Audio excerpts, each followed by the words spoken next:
Bueno, Edgardo, Samuel, una versión que está corriendo, o intento de explicación. A ver, ¿es verdad que el incremento de los secuestros en México es una especie de síntoma de que se está acotando al narcotráfico y que los narcotraficantes, al verse acotados, entonces se dirigen a otras actividades delictivas como el secuestro? Yo no lo creo y voy a decir por qué. ¿Recuerdas? Yo fui titular del AUEDO, el primero. La unidad especializada en combate a la delincuencia organizada de este país. En los casos que llevábamos en 97 y 98, los lugares donde estallaba el secuestro, como en el caso Morelos, era porque había un pacto de protección, por ejemplo, a los protectores de Amado Carrillo, a los grupos de sicarios que protegían a Amado Carrillo y que estaban protegidos por el gobierno de aquel momento, por las policías y la procuraduría de aquel momento en el estado de Morelos. O sea, policías que son policías y a la vez secuestradores. Claro. Para decirlo claro, como está ocurriendo ahora. Claro. O sea, ¿cómo se dice? Y protectores del narcotráfico. Y protectores eso es lo que verdaderamente explica el crecimiento. Eso en ciertas ocasiones. No todos los secuestros son así. Hay secuestros relativos a guerrilla. Y lo que tú estás viendo en estas zonas que mencioné es el aumento de la presencia de los Zetas que también están secuestrando. Porque se dedican a todo tipo de actividades, no porque solamente les estés pegando en el área de narcotráfico. Cualquiera se dedican a la extorsión, están extorsionando empresarios.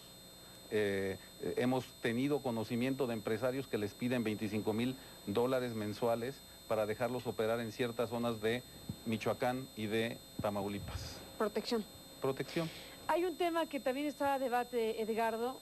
Vamos a recuperar la declaración del presidente Felipe Calderón y la declaración de Marcelo Ebrard sobre el caso en particular del chico Martí, y que habla de quién es responsable de qué o dónde están los circuitos de responsabilidad de las autoridades y si hay o no coordinación entre ellas. Porque muchas familias viven este problema del secuestro en México. Y debo decir, amigas y amigos, que se trata de un acto cobarde, un acto perpetrado por delincuentes sin escrúpulos, y más agravia a la sociedad, amigas y amigos, el hecho de que el núcleo de la banda estuviera integrado por policías, en este caso del Distrito Federal, que son los encargados de cuidar a los ciudadanos. Si estuviéramos más unidos, gobierno federal y autoridades estatales, en este caso del Distrito Federal, seguramente ya hubiéramos avanzado mucho más en el camino de mejorar la calidad de la policía, particularmente en aquella ciudad.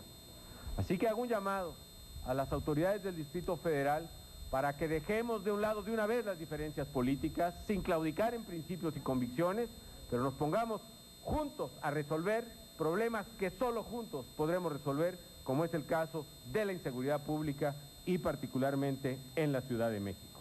A mí me extraña que se hable de una coordinación, como si esta no existiera. Simplemente les refiero que, y yo podría resumirlo así, hay más coordinación entre la Procuraduría General de Justicia del Distrito Federal y su correspondiente Procuraduría General de la República, y entre la Secretaría de Seguridad Pública local y la federal, que la que a veces observamos entre las instancias federales entre sí. ¿Qué dices, Edgardo Buscaglia, de este debate, esta discusión sobre la coordinación de autoridades? Lo que nosotros hemos visto trabajando acá en México es que técnicamente hay un problema en la investigación policial. La policía está investigando sin una dirección jurídica, sin una dirección operativa por parte de los fiscales.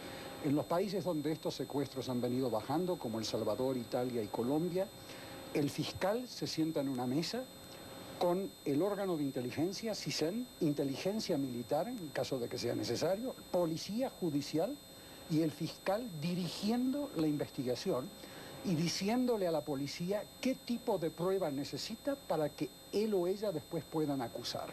¿Y aquí qué pasa? Eso no está sucediendo acá. Y Samuel, que fue fiscal en México, te lo puede decir. No está sucediendo en México. Tienes a un jefe de policía federal que se resiste a ese modelo de mejor práctica internacional, de que el fiscal lleve la batuta de la orquesta dirigiendo la investigación como se hace en los países más avanzados, como se hace en Europa, como se hace en Estados Unidos, Canadá, El Salvador, Colombia Y el modelo que se quiere implementar acá de autonomía técnico-operativa es un modelo del subsahara africano.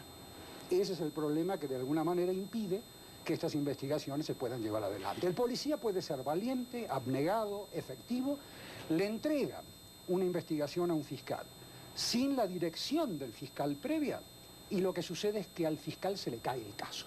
¿Qué porcentaje de casos se caen en México, Samuel? Hemos visto 50, muchísimos se caen, porque después el fiscal no puede acusar. Desde luego, mira Carmen, yo dirigí la unidad especializada contra la delincuencia organizada, que por virtud y disposición del artículo 8º de esta Ley Federal contra la Delincuencia Organizada, exige que tenga el Ministerio Público y los policías investigadores y los peritos especializados para brindar el servicio especializado en delincuencia organizada. Esa unidad que tiene una ley que exige que la policía y el Ministerio Público estén investigados coordinadamente, desde hace 3 o 4 años le han quitado al agüedo, al asiedo, los policías. No tiene policías investigadores cuando la ley lo exige. Ahora, estamos frente a cosas que son conocidas y sabidas. Un conflicto político, digamos, entre el gobierno federal y el gobierno de la ciudad, que hace que el diálogo sea muy complicado por obvias razones, por un lado.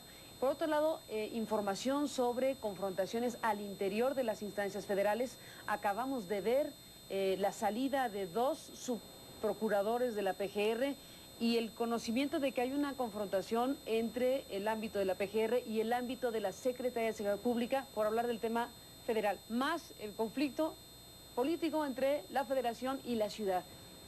¿Cómo se traduce eso en el tema de los Pues en los secuestros? resultados que estás viendo. O sea que al final... Estos son los resultados que estás viendo. ¿Los resultados son estos? Desde luego. Mira, Carmen... O sea, nadie se salva ahí. Bueno, hay responsabilidades, desde luego. Yo dije el otro día en el periódico Reforma que lo menos que había que decir es que las actuales autoridades tienen que pedir perdón a las víctimas.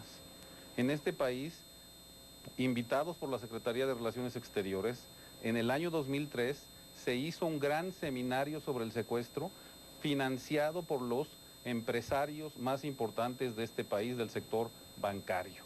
Esos empresarios invitaron a expertos, a 15 expertos, los más importantes de Israel, Alemania, Francia, varios países de los más avanzados del mundo, incluyendo Sudáfrica, Colombia, etcétera. Y desarrollaron un programa contra el secuestro, Cuando ese programa estaba listo, que tenía acciones fundadas básicamente en materia de coordinación y de protección, de los entrenamiento y protección de los policías y de los ministerios públicos que iban a trabajar en ese, el programa fue bloqueado. Regresamos. De acuerdo.